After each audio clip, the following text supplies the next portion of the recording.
రోజు రోజుకి గోల్డ్ రేట్లు పెరుగుతున్నాయి. తాకట్లో ఉన్న బంగారానికి వడ్డీలు పెరుగుతున్నాయని టెన్షన్ పడుతున్నారా? కొమ్మూరి గోల్డ్ వచ్చాక ఆ టెన్షనే పోయింది. Kommuri gold. Middle east countries లో వార్ సిచ్యువేషన్ చాలా డేంజర్ గా మారే అవకాశం ఉందంటూ అంతర్జాతీయ నిపుణులు చెప్తా ఉన్నారు. అండ్ ఇరాన్ చాప్టర్ క్లోజ్ అయ్యే అవకాశం కూడా దగ్గరలోనే ఉంది అంటూ కూడా మరికొంతమంది అభిప్రాయాన్ని తెలియజేస్తా ఉన్నారు. ఇన్ని రోజులు ఇరాన్ అమెరికా లాంటి అగ్రరాజ్యం, అలాగే వారికి తోడుగా ఇజ్రాయెల్ ఎన్ని దాడులు చేస్తున్నా వాటిని తట్టుకుని మళ్ళీ వారిపైన అటాక్ చేస్తుంది. ఇక గల్ఫ్ కంట్రీస్ లో అమెరికాకు సంబంధించిన మిలిటరీ బేసెస్, నావల్ బేసెస్ ని టార్గెట్ చేసుకుని దాడి చేసింది. అయితే హార్మోజ్ క్లోజ్ అయిన విషయం అందరికీ తెలిసిందే. సో అంటే ప్రపంచ వాణిజ్యానికి హార్మోజ్ చాలా కీలకం. ఇటు ఇరాన్ కి, ఇటు గల్ఫ్ కంట్రీస్ కి, యుఏఈ కి, ఖత్తర్ కి, బహ్రెయిన్ కి, ఒమాన్ కి, సౌదీ అరేబియాకి, వీటికి కూడా చాలా ముఖ్యం అది.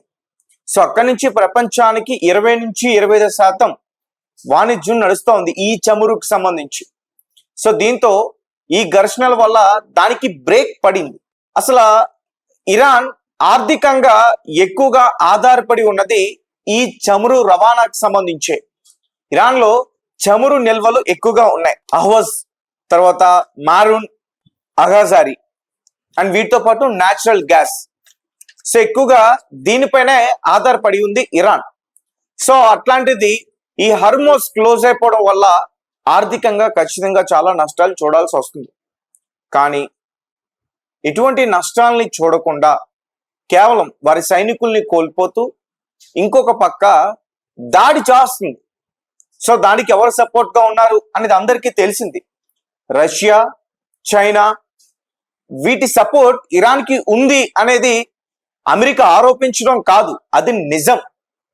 అయితే మరి ఇంతలా దాడికి గురవుతుంది, ఆర్థిక వ్యవస్థ మొత్తం కూడా వారిది చాలా దెబ్బతినుంది, అయినా ఎలా తట్టుకోగలుగుతుందంటే నార్త్ ఈస్ట్ ఇరాన్ లో కాస్పియన్ సీ, ఇప్పుడు పర్షియన్ గల్ఫ్, పర్షియన్ సీ ఎట్లా అయితే ఉందో అలాగే నార్త్ ఇరాన్ లో ఇలానే ఒక కాస్పియన్ సీ ఉంది. నిజానికి అది సీ కాదు, అంటే గ్రీకులు పూర్వం పర్షియన్లు దాన్ని ఒక సముద్రం కింద భావించేవారు. నిజం చెప్పాలంటే ఒక 5 దేశాల మధ్య ఉన్న ఒక సరస్సు, ఒక లేక్ అది.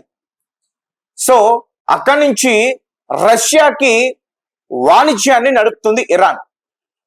ఇంతకుముందు ఉక్రెయిన్ కి రష్యాకి గొడవ జరిగినప్పుడు, యుద్ధం వచ్చినప్పుడు, సో మాస్కోకి, అంటే రష్యా క్యాపిటల్ మాస్కోకి Shahed drones, ballistic missiles Iran cargo ships లో పంపించింది. సో అలాగే ఇప్పుడు ఈ యుద్ధం నడవడం వల్ల రష్యా నుంచి ధాన్యం కావచ్చు, మిసైల్స్ కావచ్చు, అవన్నీ కూడా కార్గో షిప్ లో నుంచి రష్యా నుంచి ఇరాన్కి వస్తూ ఉన్నాయి. సో దీంతో ఇరాన్ ఈ అగ్రరాజ్యం పైన ఈజీగా అటాక్ చేయగలుగుతుంది, దాడి చేసినా తట్టుకోగలుగుతుంది. సో ఇప్పుడు అమెరికా దానిపైన గురిపెట్టింది. ఈ కాస్పియన్ సీ దగ్గర ఉన్న ఇరాన్ కి సంబంధించి బందర్ అంజాలి అనే ఒక పోర్ట్ ని టార్గెట్ చేసుకుని పెట్టుకుంది. సో ఆల్రెడీ దీనిపైన అటాక్ చేసింది. గిలాన్ ప్రావిన్స్, ఈ ప్రాంతం అంతా కూడా గిలాన్ ప్రావిన్స్ టెహరాన్ లో ఉంటుంది. సో అక్కడ రీసెంట్ గా ఐఆర్జేసీకి సంబంధించి నావల్ బేసెస్ పైన అటాక్ చేశారు. Drone storage centres, surveillance centres, నిఘా వ్యవస్థలకు సంబంధించి command centres, coastal radar centres, వీటన్నిటిపైన మేము అటాక్ చేసాం అంటూ అమెరికా కమాండ్ సెంట్రల్ సెంట్కామ్ అధికారికంగా తెలియజేసింది. సో ఎందుకు ఇక్కడ టార్గెట్ చేశారంటే, అంటే ఇరాన్ ని పూర్తిగా అంతం చేసే దిశగా వారు వెళ్తున్నారు. అలాగే ఇరాన్ కి సపోర్ట్ గా ఎవరు కూడా ఎటువంటి హెల్ప్ చేయకుండా ఉండడానికి వారు నిజం చెప్పాలంటే నిర్బంధించేస్తున్నారు మొత్తం కూడా. సో రీసెంట్ గా ఉక్రెయిన్ గత ఏడాది ఆగస్ట్ లో ఇలానే షాహిద్ డ్రోన్స్ ని, బాలిస్టిక్ మిసైల్స్ ని పంపిస్తున్నప్పుడు ఇరాన్ నుంచి రష్యాకి ఉక్రెయిన్ ఆ నౌక పైన అటాక్ చేస్తుంది. పోర్ట్ ఓల్వా 4 ఆ షిప్ పేరు. సో దానిపైన అటాక్ చేస్తుంది.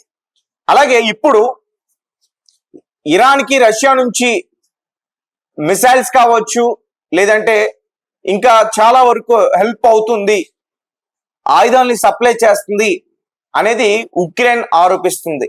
అలాగే దీనికి సంబంధించి త్వరలోనే ట్రంప్ను కూడా కలనున్నారు ఉక్రెయిన్ అధ్యక్షుడు జెలెన్స్కీ. సో అలాగే నిఘా వ్యవస్థకు సంబంధించి శాటిలైట్ ద్వారా మొత్తం కూడా ఇన్ఫర్మేషన్స్ ని వారికి ఇస్తుంది. అంటే గల్ఫ్ కంట్రీస్ లో ఎక్కడ మిలిటరీ బేసిస్ ఉన్నాయని కనుగొనడంలో ఇరాన్ కి రష్యా హెల్ప్ చేస్తుంది, శాటిలైట్ ఇంటెలిజెన్స్ ని వారికి ఇస్తుంది. సో దీంతో వారు ఈజీగా అటాక్ చేయగలుగుతున్నారు అనే విషయం పైన జెలెన్స్కీ ట్రంప్ తో కలిసినప్పుడు దీని గురించే మాట్లాడే అవకాశం ఉన్నట్టు కూడా చెప్తా ఉన్న పరిస్థితి. సో ఏదేమైనప్పటికీ హర్మోజ్ అయితే క్లోజ్ అయిపోయింది. ప్రపంచ వాణిజ్యానికి చాలా ఇబ్బందులు అయితే తలెత్తాయి. గల్ఫ్ కంట్రీస్ అన్ని కూడా అట్టుడిగిపోతా ఉన్నాయి. ఎప్పుడు ఏ టైంలో ఏ అటాక్ జరుగుతుందో అని వారికి అర్థం కాని పరిస్థితి. సో ఇప్పుడు ఈ కాస్పియన్ సీ దగ్గర కూడా ఉద్రిక్త వాతావరణం ఏర్పడే అవకాశం ఉందంటూ కూడా నిపుణులు చెప్తా ఉన్న పరిస్థితి. అలాగే ఇరాన్ కూడా ఒక ప్రకటన చేస్తుంది, మేము ఖచ్చితంగా ప్రతీకారం తీర్చుకుంటాం ఎవరిపైన, ఉక్రెయిన్ పైన.